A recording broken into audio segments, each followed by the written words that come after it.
So what's up? Kamusta? Ayos ba tayo dyan? So nandito ulit tayo sa may Maverick Racing Factory Bustos Branch para sa update natin at sa mga naghahanap dyan ng Kawasaki Barako 2 175. Ito na po yung video para sa inyo. So alam natin yung presyo at yung specification ngayong 2026. Bagong taon, bagong motor. Tara, subukan ka rin na natin to. Ayos na ayos siya.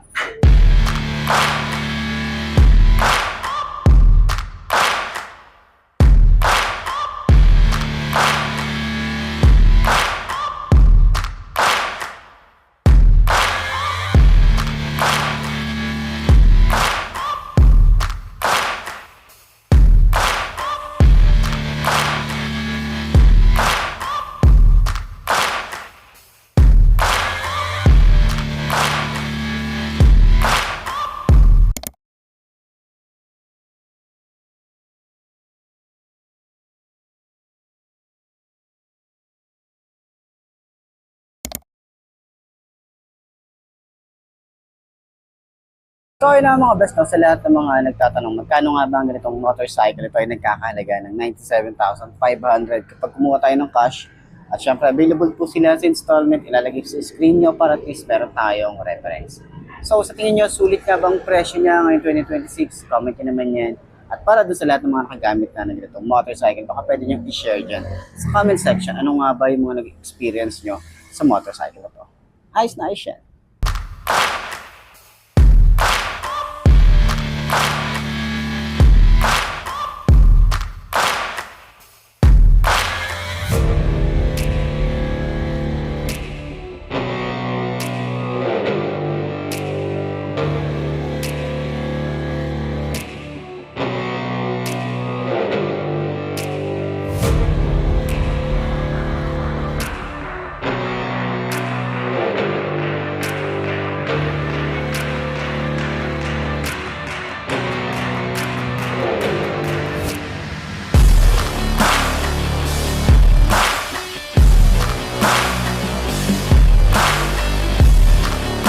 So, ayun ang mga best, no? Sa lahat ng mga nagtatanong ng update para sa Barako 2, dual start. Okay, meron tayong kickstart dito at meron tayong electric start din dito. So, ayan, ito yung tsura natin ngayon. Updated na presyo at yung looks niya. Okay, so sa mga may hilig na pantra or mag-customize, ito talaga yung pangkaraniwan na ginagawa nila, kino-custom nila to. Yung iba nga ginagawa pa tong scrambler type. Pinapalitan yung gulong, harap at likod, okay. Tapos marami silang upgrade para dito. So ayan, no? Upuan natin para dun sa mga 5 to na kagaya ko, abot ko ba siya? Hindi ko rin alam kung abot ko to kasi hindi ko naman din siya na-try na sakyan muna bago i-vlog. Pero ayan yung itsura natin kapag naka-side stand, goods naman siya. Sa upuan, malambot din. Tapos mahaba yung upuan nyo. Kaya yung iba dito, halos talaga dalawa yung inaangkas ng iba, no? Pagdating dito sa Barako 2. So, umpuan natin. Yun. Oh, abot naman pala natin to. Okay. So, sobrang tingkayad tayo rito. Okay, ang technique dito, nakalapat yung isang paa mo at yung isa naman is nasa brake. Okay, rear brake. Okay, tapos yung bigat, dito mo yung bigat para at least nandito siya. Okay, hindi siya, pag natutumba naman sa kabila, gawin mo, ganyan. Angat mo yung isa, baba mo yung isa. So, dahil sa 5'2" natin, yung height, ganun talaga yung technique natin, okay? Magaan naman yung motor, no? Manageable naman siya. Sa shock niya, okay, i-rate natin yung shock niya, nasa 8/10, okay? Sa likod, talagang okay? Matigas talaga siya. Kaya kapag tayo rito ay nagra-rides, yung tagtag talaga nandun. Okay? So, pwede nyo sigurong bawasan ng shock dahil nga apat kasi yung shock dito sa likod, talagang pang tricycle. Yun talaga yung kailangan nila. Kasi nga, pag may sidecar tayo, kailangan natin ng shock support ba? Okay? Para hindi siya bumigay. So, ganyan yung itsura natin. Ayan. So, yung iba talaga dito, dalawa. Minsan nga dito, meron pa sa unahan na nakasakay na bata, 'di ba? Sa mga probinsya kasi talaga ito yung talagang mabenta. Okay? So turning radius niya malawak din 'yan. Yan oh, lawak oh. Tanya yan. Okay, tapos yung ating side mirror naka round style. Switches niya rito, gusto ko yung switches niya. Okay, ayan.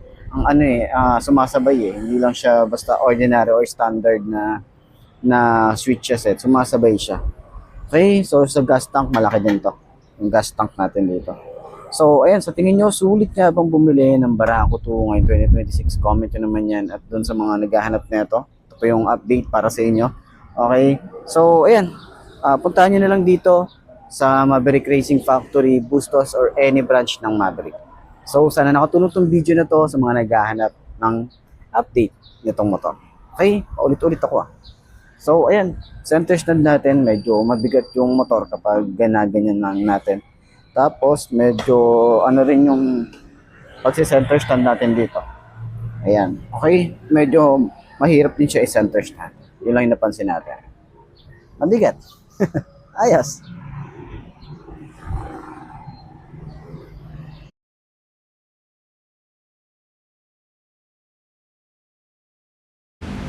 So, ayun ang mga best, no, sa mga naghahanap ng walk-around na ito. Walk-around na natin to para dun sa mga gusto ng update. Okay, ano ba yung update price? Ano ba yung itsura niya na ngayon? Okay, so available pa rin po ang Barako 2 na electric start. Okay, so umpisa na natin.